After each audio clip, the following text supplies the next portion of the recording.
Hello and welcome to this tutorial. In this video I'm going to show you how you can add money into your Chime card without actually using a debit card.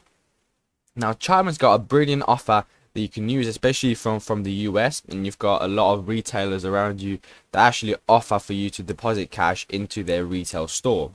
Now a good way to do it is by going into the move money section and going into the ATM side, where you can start depositing cash at other retailers but also Walgreens. Okay, make sure that you do have the Chime Visa debit card because without a debit card you're not going to be able to deposit the cash into your card. All you got to do is go to the register, give them their debit card and give away your money with your debit card, so that way they can just deposit that amount into your Visa debit card and you can just have that money without actually using your credit or debit card.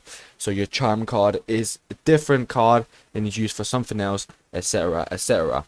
Thank you so much for watching. If you enjoyed, please like and subscribe, and I'll see you soon.